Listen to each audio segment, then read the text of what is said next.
तुम्ही आता अजितदादांच्या अपघाताचा एक उल्लेख केला की तुम्ही असं म्हणालात की एवढं उंद नेतृत्व अचानक जातं, त्यामध्ये काही घातपात असू शकतो. तुम्हाला वाटतं का अजितदादांच्या अपघातामध्ये काही घातपात आहे? मला एवढंच वाटतं की ज्या दिवशी अजितदादा गेले त्या दिवशी महाराष्ट्राच्या प्रत्येक घरात कुणाची चूल नाही पेटली.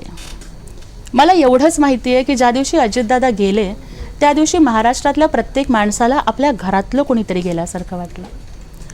मला एवढंच वाटतं की महाराष्ट्राच्या ग्रामीण राजकारणाची जी नस अजितदादांना सापडली होती आणि प्रशासनावरती जो दरारा त्यांचा होता ना, ते महाराष्ट्राच्या विकासासाठी आज आपल्यासोबत असायला हवे होते.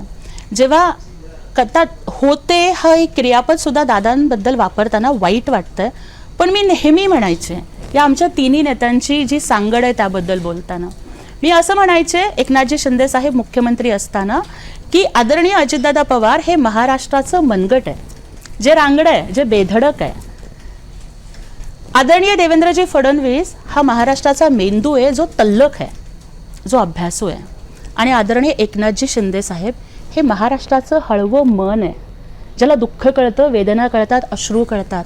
आणि कुठलंही राष्ट्र, कुठलाही पक्ष आणि कुठलंही सरकार मजबूत हवं असेल, मनगट मेंदू मजबूत हवा, तो आम्हाला या तिन्ही नेत्यांच्या रूपातून आम्हाला बघता येत होता. घात, अपघात या सगळ्या गोष्टींचं सत्य बाहेर आलं पाहिजे.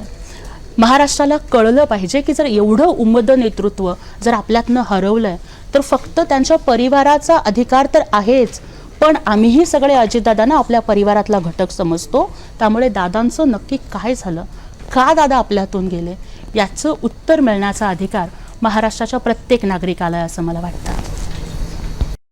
शिकूया AI ची क्रांती. चला करूया MSCIT. आजच नजीकच्या MSCIT केंद्रात आपला प्रवेश निश्चित करा.